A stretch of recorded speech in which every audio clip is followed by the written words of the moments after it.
Na realidade, quando o presidente da República encaminhou esse projeto de lei 1645 ao Congresso, eu estava lá no meu escritório, sentado, trabalhando. E eu tinha um sininho, que eu sigo o presidente nas redes sociais. Fiz campanha do Bolsonaro aí durante 3 anos aqui em Brasília, quem me conhece sabe disso. Aí apareceu o sininho lá, Bolsonaro está no ar. E vi o presidente Bolsonaro entregando no Congresso o projeto de lei 1645. Junto com o presidente da República estava o ministro da Economia, Paulo Guedes.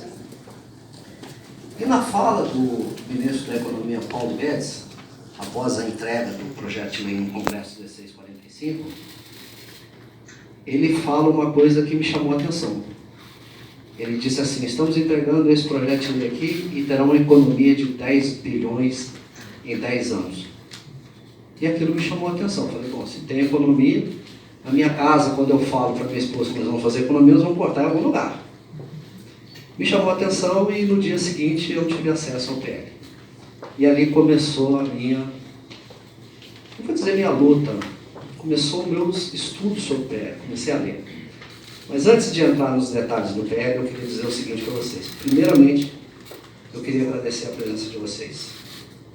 Depois gostaria de agradecer ao presidente da BBMT, Birajara, nos conhecemos há pouco tempo, ao Barbosa, que também nos conhecemos há pouco tempo, já nos tornamos amigos. O presidente da Amiga, que está aqui presente, Águeda, ao vereador Fabrício, da Aeronáutica, que está lá atrás, que também nos conhecemos nessa luta. Eu também fui da Aeronáutica. Eu digo que eu sou um ex-militar, né? Porque o militar vai para a reserva. E aí a gente vai tocar a vida da gente. Então eu conheci essas pessoas, conheci o Márcio da BBMT, que estava aqui, que foi o palestrante aqui anterior. E sobre o Márcio eu só quero dizer um negócio. Só podia ser comunicação, ou cada um de serviço. O que nós batemos perna dentro daquele congresso, eu e o Márcio, atrás desses deputados, vocês não têm noção. E o que nós queremos? Nós queremos apenas modificação em alguns pontos da PL. Em nenhum momento vocês ouviram da minha parte dizer que nós somos contra o projeto de lei, que nós somos contra esse PL enviado pelo Executivo. Não. Nós queremos apenas alguns ajustes. Como disse o Márcio, nós sempre temos que estar na luta para brigar por nossos direitos. Até quando isso?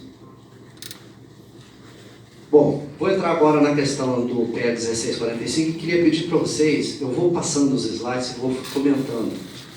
Não faço perguntas, deixa as perguntas para o final, porque às vezes a tua pergunta que você vai fazer agora está no slide seguinte. A resposta está no seguinte. Então não faço perguntas, vamos conversar aqui, eu vou explicar para vocês, e depois no final vocês façam as perguntas que o cerimonial me deu um tempo para responder as perguntas de vocês. Eu começo o meu slide ali, então o notebook dormiu, ó. Eu começo o meu slide dizendo o seguinte: militares, para ser militar tem que ter vocação. É a vocação que nos leva a ser militar. É uma profissão árdua. Isso ocorre nos militares de todos os países. Todo país civilizado hoje que tem uma força armada organizada, e todos os países têm, isso no mundo todo, eles vão selecionar dentro da sociedade os que têm vocação para ser militar. E ali eles formam uma força, um contingente, isso no mundo todo. Por quê? Porque o militar ele protege o país, o território. Ele protege as riquezas, ele protege as fronteiras, ele protege o militar em caso de guerra, protege as mulheres, as crianças. É um guerreiro que vai para a luta, entendeu? Isso é histórico. A guerra existe, os guerreiros existem 2, 3 mil anos antes de Cristo. Roma, quando invadiu Jerusalém, Roma tinha um exército forte e tinha os guerreiros, os soldados do exército de Roma. Só que todos os países que têm um exército, eles defendem o território, defendem o povo, defendem os interesses do seu país e, em contrapartida, o país dá uma proteção social a esse guerreiro. Porque morre em combate. E ele tem que ser protegido. É a proteção social que a nação dá ao militar, a esse cidadão que optou pela carreira militar por vocação. É a vocação dele. No Brasil, nós temos as Forças Armadas, que é constituído pelo Exército, Marinha e Aeronáutica. São as três forças. Na nossa Constituição, está previsto, no artigo 142, dos militares das Forças Armadas, um capítulo na Constituição, no artigo 142, que fala das Forças Armadas, Exército, Marinha e Aeronáutica. Mas não foi assim não. O Constituinte originário de 88 tratava os militares no artigo 42 e falava assim, tinha um capítulo lá, dos servidores públicos civis e dos servidores públicos militares. Então o militar, a Constituição originária de 88, tratava os militares como servidor público. Que era uma incongruência. O militar ele não é um servidor público, ele é um militar, ele é um servidor público plus, ele é um servidor público diferenciado. Você não pode comparar um militar com um servidor comum, que eu falo assim, do ministério aqui, dos ministérios, um servidor daquele que deu 6 horas, ele bate o ponto e vai embora para casa. Se ele passar das 6 é hora extra. Então tem vários detalhes que diferenciam o militar. Os outros, abre aspas, servidores públicos. Ele é um cidadão diferente como militar. Não que ele tenha vantagens, que ele seja um ser que tenha que ter regalias, privilégios. Não, ele tem que ser diferenciado, porque ele tem as suas particularidades. O sistema de proteção social dos militares no Brasil está previsto no artigo 142, parágrafo 3º, inciso 10. Se você vê isso aí lá na Constituição, lembra que eu falei que saiu do artigo 42 e foi para lá. E lá vai, nos demais artigos, vai dizendo os tópicos. Nesse parágrafo especificamente, trata da remuneração dos militares. Se você ler, não fala proteção social, mas fala que os militares têm lá a remuneração, as suas especificidades dos militares está previsto no artigo 142. E o inciso 10 fala especificamente da remuneração dos militares. Então, nós temos uma remuneração de militares amparada na Constituição, a nossa Carta Magna. Abaixo da Constituição, nós temos o Estatuto dos Militares. O Estatuto dos Militares é a Lei Federal 6880, de 1980. Ele já está um pouco, abre aspas, ultrapassado, precisa de ajustes, mas é a legislação que os militares têm que seguir. É o Estatuto dos Militares. O Estatuto dos Militares, no artigo 53, ele fala assim: a remuneração dos militares está estabelecida em legislação específica, comum às Forças Armadas. Inciso 1º, nativa, soldos, gratificações, indenizações regulares. Na inatividade, proventos constituídos de soldos ou cota de soldos e gratificações incorporadas e adicionais. É a questão dos militares que está prevista no Estatuto dos Militares. No artigo 58, do mesmo Estatuto, ele diz assim: os proventos de inatividade serão revistos sempre que, por motivo de alteração do poder aquisitivo da moeda, se modificarem os vencimentos dos militares em serviço ativo, ressalvados os casos previstos em leis, parágrafo único, os proventos da inatividade não poderão exceder a remuneração percebida pelo militar da ativa no posto ou graduação correspondente aos seus proventos. Aí você pergunta assim, bom, então o inativo não pode receber mais do que o ativo. Perfeito. Por isso que lá antes da medida provisória 2215, que quando o cara ia para a reserva, ele recebia um posto acima. Era a gratificação a mais para o guerreiro, quando ia descansar, ele recebia o posto acima. Ele não recebia em dinheiro, ele recebia uma promoção. Porque no mesmo posto, na mesma graduação, ele tinha que ganhar igual ao outro. Ora, se o inativo não pode ganhar mais que o ativo, reciprocidade, o ativo também não pode ganhar mais que o inativo, a não ser gratificações específicas. Isso nós vamos ver com melhor propriedade.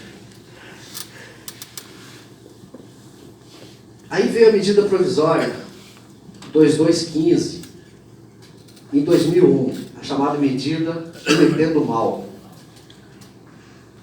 Então, os militares eram regulados pelo Estatuto do Desarmamento e tinha a lei de remuneração dos militares, que sempre teve.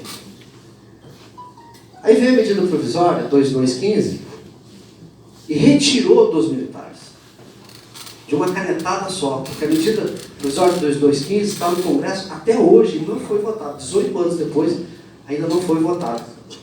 Essa medida não foi votada, mas está vigente. Não era para estar, mas está. E ela retirou dos militares o seguinte: a promoção ao posto superior quando dá passagem para a reserva, retirou a licença especial, retirou pensão para a filha solteira, aí criaram aquela jogadinha, né? Se você pagar mais, fica. E retiraram o adicional de tempo de serviço. Dentre outros detalhes que tiraram, essa medida provisória retirou. Eu costumo dizer para vocês o seguinte, e fala assim, vou fazer uma lei para prejudicar os militares. Essa legislação, ela nasce dentro do Ministério da Defesa, antigo ENFA. É lá que essas leis são feitas, por militares. Inclusive, quando essa medida provisória foi mandada para o Congresso, o Antônio Carlos Magalhães, na época, era senador, não lembro se ele era presidente do Congresso, eu tenho informação que ele chegou a comentar, ele falou, vocês têm certeza que vocês querem isso? Eu digo para vocês o seguinte, cota de sacrifício, todos têm que contribuir com o país, é óbvio. Nós somos a 8ª economia do mundo hoje, já fomos a 6ª e éramos para ser a 3ª. Não me digam por que não somos, porque não é o caso aqui hoje. Nós éramos para ser hoje a 3ª economia do mundo. Por que na hora que o bicho pega, como a gente costuma dizer, vão pedir cota de sacrifício para os militares? E quando o país está com dinheiro em caixa, bombando, é roubalheira do Iapoque ao Chuí, uma rapinagem que não acaba mais? Olha os governos anteriores que saíram. Arrebentaram tudo. E sabe por que nós não falimos? Sabe por que o país não faliu? Porque nós somos ricos demais. E botaram nas nossas mentes que nós vivemos em um país pobre. Ora, se o país fosse pobre, eu teria quebrado. Porque a roubalheira é de bilhão em bilhão. Vidas pelo país. Farias, mas nós não entramos em guerra desde 1945. Graças a Deus.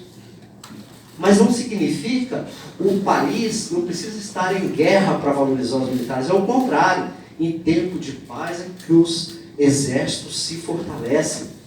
E o exército forte intimida o inimigo. É por isso que nós estamos em guerra. Então nós temos que valorizar os militares. Vou fazer um parênteses aqui para contar rapidinho para vocês o seguinte. Essas minhas andanças, essas minhas expedientes no quartel, e nem expediente na sua atividade privada. 80% do efetivo é de temporários, só 20% de carreira. Tem o Estado protegendo o guerreiro que defende as fronteiras. Então, o que eu quero dizer para vocês é que nós temos que ter uma legislação que veja a proteção social dos militares na visão dos militares. Qual é a visão dos militares? Alguém aqui quer ganhar altos salários dentro do funcionalismo público para ficar rico? Não, vai para a iniciativa privada. Agora, você, como militar, abre aspas, servidor público, você tem que ter um salário digno para que você possa se dedicar à tua profissão que você abraçou por vocação e se aperfeiçoar na sua profissão, estar apto para defender a nação. Esperando a guerra, se ela não chegar, o teu tempo passou e você passa os ensinamentos para os outros que estão chegando. É assim que funciona a proteção social dos militares. E a medida provisória, eu me alonguei um pouquinho nessa questão, mas a medida provisória tirou algumas coisas. Aí veio o projeto de lei 1645, esse que nós estamos aqui hoje para discutir, que foi encaminhado ao Congresso Nacional. E quando eu me deparei com ele, conforme eu falei no início da fala, eu falei, bom, então deixa eu ver o que está acontecendo nesse projeto de lei, porque se tem economia, alguém está pagando a conta. E comecei a estudar. E comecei a falar com os amigos, ex-militares, falei com amigos que eram advogados. E nisso surgiu, a pedido de duas associações pediram que eu desse um parecer sobre esse PL. E eu fui além, fiz uma nota técnica. 23 páginas, dizendo, olha, isso é prejudicial aos graduados. Por quê? Foi duas associações de graduados que me procuraram. Você é advogado, você é ex-militar, você tem conhecimento do assunto, você conhece a legislação, deu um parecer, e eu fiz a nota técnica. Apresentei a nota técnica para eles. Logo depois eles vieram falando assim, então façam uma proposta de emenda ao PL para que nós não acabamos sendo prejudicados, vamos lá dizer assim, que a gente não seja prejudicado. Aí eu fiz uma proposta de emenda, que inicialmente eu fiz com uma visão, a pedido dessas duas associações, e depois, conversando com as associações dos QESAs, do quadro especial, eles me chamaram e falaram assim, Farias, a tua proposta não nos atende 100%, não, nós estamos sendo excluídos. E eu falei, bom, o militar, o guerreiro, não deixa o soldado para trás. Falei, então vamos conversar, vou refazer essa proposta de tal maneira que todos vocês sejam incluídos numa proposta única, igual para todas, sem discriminação. E refiz a proposta e apresentei para eles, e todos eles assinaram junto. Todas as associações disseram, é essa a proposta que nós queremos. Que é a proposta que eu vou mostrar para vocês agora há pouco. Então o projeto de lei, quando ele foi enviado para o Congresso, ele trazia uma série de coisas que eu fui lendo e fui chegando à conclusão de que eram irrelevantes. Vamos passar de 30 para 35 anos. A tropa não esperava por isso. Teve coisas. Tem que aumentar a contribuição da Previdência. Que a Previdência está quebrada, está com um rombo de bilhões. Olha, se tem que aumentar, vamos fazer a nossa cota de sacrifício. Agora nós temos que ter, se é sacrifício para um, tem que ser para todos. E aí faz sacrifício de um lado e beneficia outros, aí não. O artigo 7 do projeto de lei 1645, ele trata do adicional de disponibilidade. que é o adicional de disponibilidade? Ele coloca lá em 32% e diz o seguinte, assim, esse artigo 7, na realidade, ele só tem uma redação confusa, porque ele não traz prejuízo. Porque ele coloca em 32, mas quem tiver 35 vai prevalecer o que for melhor. Eu tenho 38 anos de serviço, você vai ficar com os 38. Eu tenho 35, você vai ficar com os 35. Eu tenho 30, você vai para 32. Mas ele tem uma redação confusa. Ele, no parágrafo 4º, eu vou ler para vocês e vou explicar a redação confusa que ele tem. Ele diz assim, o percentual do adicional de disponibilidade militar, a que o militar faz jus, incidirá sobre o soldo do posto ou graduação atual e não serão considerados. Posto ou graduação alcançado pelo militar, como benefício na forma prevista em lei, em decorrência de reforma, morte ou transferência para reserva remunerada. Depois, lá no artigo 11º, ele diz que o adicional de disponibilidade vai se incorporar ao soldo na inatividade. Mas ele volta e se reporta, vírgula, em conformidade com o artigo 7º. Então ficou uma dúvida. Espera aí, quer dizer que o militar está nativo e ele recebe adicional de disponibilidade. Ele vai para a reserva, ele recebe adicional de disponibilidade. Quando ele é reformado, ele perde? Não perde. Não, mas se você ler e interpretar literalmente, o que diz, você perde. Isso daria margem de interpretação. Então, nós propusemos, no artigo 7º, apenas um ajuste na redação do adicional. O artigo 8º é o mais polêmico. Na proposta do Executivo, é o artigo mais polêmico. Os percentuais do adicional de habilitação inerente aos cursos realizados com aproveitamento pelo militar são definidos no anexo 3 a esta lei e produzirão efeitos a partir das datas neles especificadas. Criaram autos estudos 1, autos estudos 2, aperfeiçoamento, especialização e formação. Eu só gostaria de fazer uma checagem aqui. Quem daqui presente tem curso de autos estudos, levanta a mão. Autos estudos 1, quem tem? Autos estudos 2? Ninguém tem. O pessoal da Marinha não tem. Autos estudos, ninguém tem. O que acontece? Esses autos estudos, a gratificação em cima do soldo sai de 30 e vai para 73, de 25 para 68.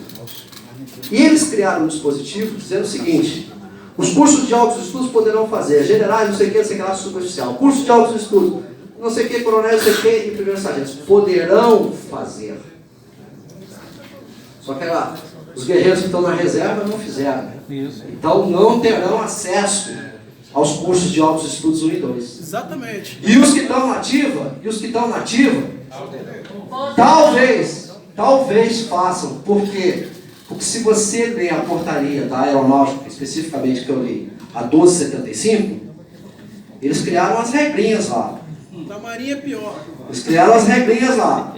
Eles dizem o seguinte: se o cara tiver 28 anos, não sei o que, poderá fazer, não sei o que, não sei o que, não sei o que lá, no interesse da administração, você tem que se inscrever, que terá que ser autorizado pelo comando. A critério do comando. Porque se você se inscrever e o comando não autorizar, você não faz. Quero Marinho. Então, o que eu quero dizer para vocês é o seguinte: eles criaram o adicional de habilitação com essa tabela e morre aí no projeto de lei. Então, aonde que vão ser regularizados os autos estudos? Portaria. Interesse da força por portaria, aí começa o problema. Por quê? Porque imagina que é o seguinte: se você tem um curso, você não tem um curso de altos estudos, você está ali em 30%, e você quer os 73%, você vai ter que fazer o curso.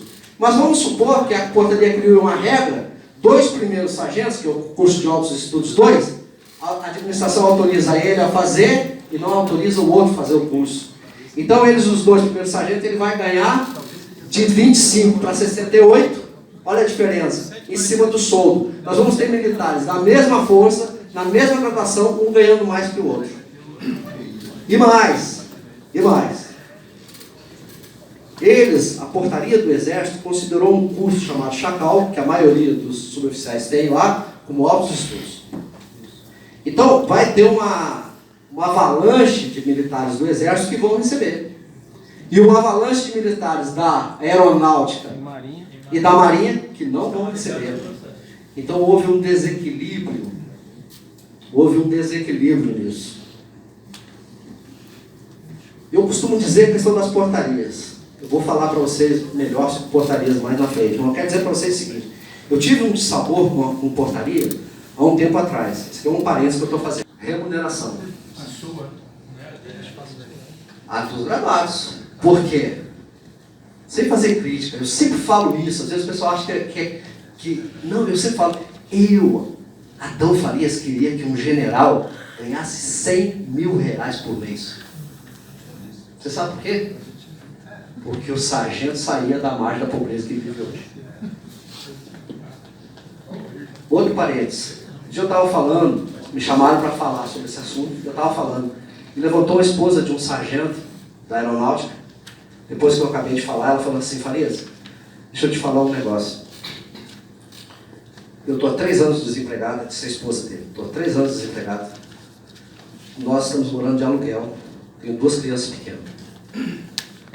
Nós estamos passando necessidade. Pô, aquilo me judiou. Por quê? Porque querem ganhar altos salários? Não. Eles querem um salário melhor. Uma vida digna para eles e para suas famílias. O justo. O justo. Vamos lá, não perder tempo. Aí, ó. As portarias, como eu falei para vocês, eu acabei adiantando. Mas era o que eu queria dizer para vocês. Como é que vai deixar para a portaria legislar sobre remuneração? Nós temos que enfiar essa questão do adicional de habilitação na lei. Uma proposta em lei. Isso, digo mais. Mas Farias, e o aperfeiçoamento? Porque altos estudos é para o militar se aperfeiçoar. Ótimo! Que continue a portaria falando de altos estudos para efeito de promoção. Guerreiro, tu é 2S, tu quer ir ao S? Tem que fazer o curso de altos estudos 2. Guerreiro, tu é o S, tu quer ir a sub? Altos estudos 1. Promoção. Quando o cara é promovido, o soldo melhora. Então, que continuem as portarias legislando sobre adicional de habilitação para efeito de promoções, não para efeito de salário, de remuneração. Isso parece tão óbvio, né? É óbvio, mas parece que a gente está falando aquilo que eu falei, o alienígena. Chegou o alienígena e está falando de um linguajar que ninguém entende. Aí acham isso um absurdo. Mas não é absurdo. Remuneração e cursos. Tem que ter, o militar tem que se aperfeiçoar. Nós queremos as Forças Armadas igual as Forças Armadas de Israel. Ora, altamente treinadas, capacitadas, dominando altas tecnologias. Entendeu? É isso que nós queremos para as nossas Forças Armadas, para proteger o nosso território, as nossas riquezas, os nossos mares. Tem que ter um militar bem qualificado. Qualifique ele para efeito de promoção. Ah, tu é malandrão, tu não quer estudar? Vai ficar aí parado onde você está, na tua graduação. Você não vai ser promovido. Cria como pré-requisito, o caboclo vai chorar onde ele quiser. Você só é promovido. Isso não é novidade, sabe por quê? Ninguém está inventando nada, eu não inventei nada não. Isso já existe na carreira dos oficiais. O capitão para ir a major tem que fazer um curso. Depois ele, como tenente-coronel para ir a coronel, tem que fazer outro curso, senão ele não vai. E depois ele faz, como coronel, outros cursos para possivelmente ir a general. Não são todos que vão, porque é político. A ascensão a general é um cargo político, né? São selecionados. Entendeu? Então, isso que eu quero dizer para vocês. Não podemos deixar nas portarias legislação que trate de questão remuneratória. A gratificação de representação. O que é a representação? Esse artigo 9º do PL 1645, ele trata assim, ó. A gratificação de representação é parcela remuneratória devida aos oficiais generais e, em caráter eventual, conforme regulamentação, Olha, conforme o regulamento de portaria. Aos oficiais em cargo de comando, direção, chefia, organização militar, pela participação em viagem de representação, em emprego operacional ou por estar à ordem de autoridade estrangeira do país. Os percentuais da gratificação de representação são aqueles definidos no anexo 4º a esta lei. E criam a gratificação de 10%, que incorpora o soldo e levam para a reserva e inatividade. Aí eu pergunto para vocês, o soldadinho, soldado raso, aquele que acabou o recrutamento, lembra? Aquele que acabou lá a fase obrigatória e recebe a farda, que sai com aquela farda bonitinha, primeira vez que ele botou aquela farda, sai todo engomado, fardadinho, né? Ele não tá representando a instituição dele. Quando você vê um soldado com a farda verde, você não fala, é um soldado do exército. E se ele tiver de branco, olha da marinha, e de azul, olha da aeronáutica. É a representação. Ele representa uma instituição. E esses dias, falando desse assunto, eu falei o seguinte: qual é o nome do sargento da aeronáutica que foi pego com cocaína na Espanha? Isso. Qual o nome dele? Ninguém sabe, mas sabem que é um sargento da aeronáutica. Eu não estou aqui julgando ele, não, tá? Não quero fazer juízo de valor, não sei os motivos pessoais dele para aquilo, mas ele denegriu a imagem da nossa gloriosa Força Aérea. Lembra do sargento que foi pego também com um caminhão transportando cocaína? 2 sargentos do exército denegriram, mancharam o nome do exército. E estavam lá eles algemados, fardados. Aquilo ali é uma vergonha. Então, não importa o nome do cidadão, a farda representa a instituição. Então nós entendemos que o soldado e o general têm que ganhar a representação. Pode até ser em valores diferentes, que nós vamos ver a proposta nossa daqui a pouco. Ok? Então esse adicional de representação é para todos. Lembra do artigo 11º que eu falei para vocês? Eu botei ele aqui só para a gente rememorar, legal. Os proventos da atividade rural são constituídos das seguintes parcelas. Aí, no 4º, adicional de disponibilidade militar, observado o disposto no artigo 7º. Qual é o artigo 7º? Aquele que tem aquela redação confusa. Vocês entenderam? Aí, ó. Está lá no PL. O artigo 15º, o soldo dos militares das Forças Armadas são aqueles estabelecidos no anexo 6 a esta lei e produzirão efeitos financeiros a partir da data neles especificados. No 16, escalonamento vertical entre postos e graduações dos militares das Forças Armadas é estabelecido no anexo 7. O que é escalonamento vertical? Cria-se uma tabela para o escalonamento vertical. Coloca-se o general 4 estrelas,